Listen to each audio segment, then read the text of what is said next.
Hey everyone, this is Ryan from the Indie Music Academy, and welcome back to the channel where we uncover the mysteries of the music industry, learn how to grow a larger fan base, and earn an income from our music. And in today's 5-minute action plan, I'm just going to show you the basics of how you should set up your Instagram profile as a musical artist.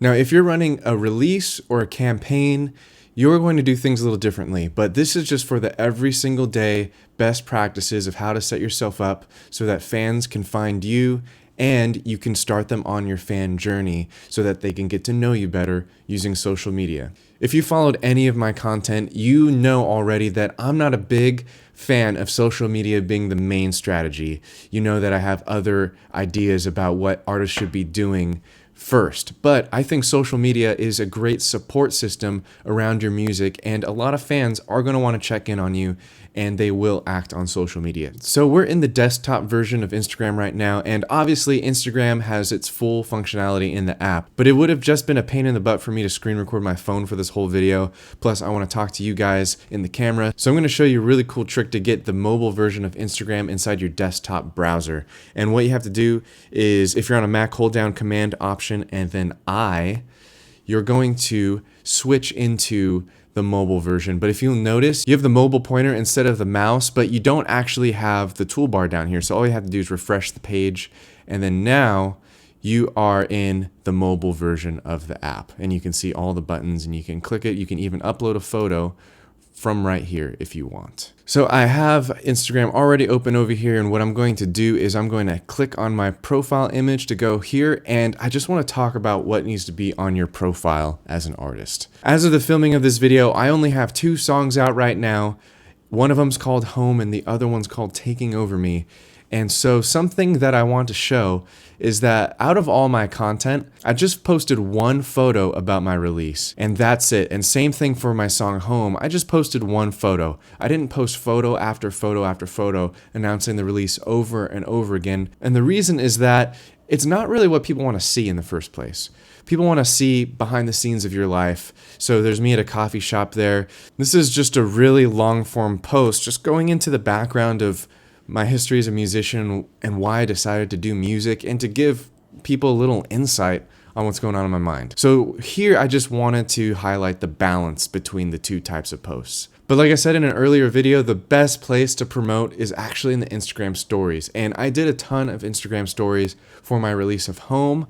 But the cool thing about Instagram is that even after they go away, because stories go away after 24 hours, you can still collect them in these story collections right here. So right here I have a story collection where I basically go through a sequence introducing myself to everyone new who finds my profile, and I talk about my music, I talk about what's been going on. It's basically a trailer for my Instagram profile. And as you can see, it's quite long. I just talk right on through the 15-second story segments, and they just string all together. The second thing I have in my story highlights are all of the promotional posts that I put in my story during the release of my song Home. That also includes reposting people's tags and their screenshots of them listening to the song and their cool notes just of support. And it's just really cool to keep an archive of all that stuff. Alright guys, one last thing that I want to touch on about optimizing your Instagram profile as a musician, and it's the link that you put in your bio. Right, I don't have a long bio right now. There are different opinions whether or not you should put a lot of stuff in your bio, just keep it simple.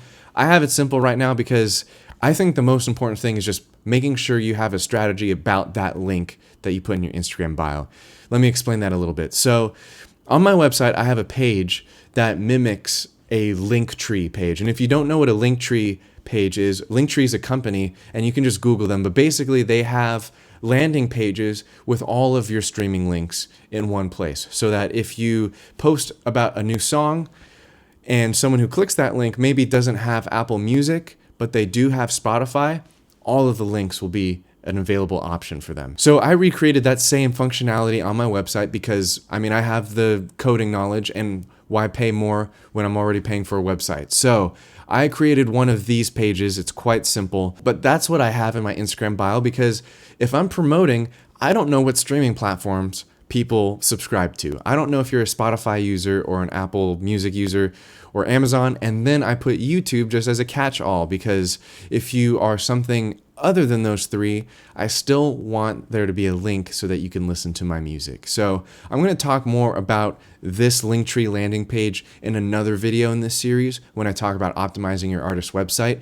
But I just want to point this out, that you might actually be promoting to just a small segment of your fan base if you're posting just a Spotify link, because not everyone is subscribed to Spotify. So I hope you guys just take that with you and utilize it in your own music career. And in the next video, I'm going to show you how to optimize your Facebook page for new fans. But before you go, I just want to share with you something that I made that's going to really help you with your social media profiles in regards to creating consistent content. And that's something called the 365-day content calendar for musicians, which is literally a calendar of 365 posts laid out each day of the year so that you never have to guess what you need to do to create the right content for your fans. And the best part about it is that I already laid it out for you and strategized it so that fans will connect in a deeper way with you, and you're not just wasting your time putting out posts that nobody are going to care about. So if you're interested in that, click the link in the description below, and I'll see you guys in the next video.